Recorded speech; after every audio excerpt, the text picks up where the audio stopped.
RCMP and Nanaimo say they have dismantled a major drug operation that has links to a notorious gang on the Lower Mainland. Police say cocaine, heroin, and crystal methamphetamine has the hallmarks of the Red Scorpions, a gang known for extreme violence with deep roots in the drug trade. CTV's Jet Bazzi reports. Cocaine, heroin, and crystal meth, drugs headed for the streets of Nanaimo, intercepted before they reach their destination. These drugs were targeted for Nanaimo. Last Thursday night, RCMP searched a vehicle outside this apartment building and seizing large amounts of drugs and cash.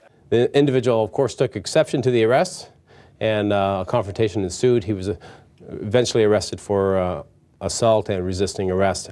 Police executed a search warrant on the man's apartment, kicking down this door. They say what they found when they got inside was big. And in the home, they found another $18,000 cash. They found about 1,300 grams of cocaine, 300 grams of methamphetamine, and 170 grams of heroin, along with a loaded .40 caliber Glock handgun. Charges being recommended include possession for the purpose of trafficking, possession of restricted firearm, resisting arrest, and assault of a police officer. And this individual obviously was distributing to mid-level people who were involved in the drug trade.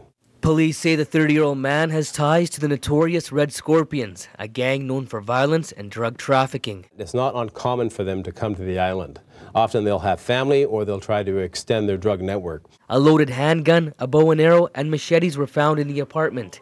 They are the same types of weapons officers on the Lower Mainland are seizing from violent gang members. Any type of organized gang activity, when you have that in your community, it breeds contempt and can bring violence, and that's the last thing we want to see is have innocent people injured.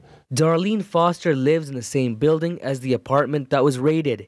She's shocked to hear what was found near her home. He looked like a nice, young, quite tall, good-looking, well-dressed fella. You wouldn't even suspect anything. Last year, RCMP dismantled a Red Scorpions drug operation in the Harbor City. At the time, it was the biggest bust in Nanaimo's history, and they say they'll keep doing it to keep gangs out. Our units will certainly be following up on this. And the one thing we want to mention, this investigation is nowhere from being over. We expect further arrests to be made. The 30-year-old suspect has not been charged and has been released with a promise to appear in court next month. Jet Bazzi, CTV News, Nanaimo.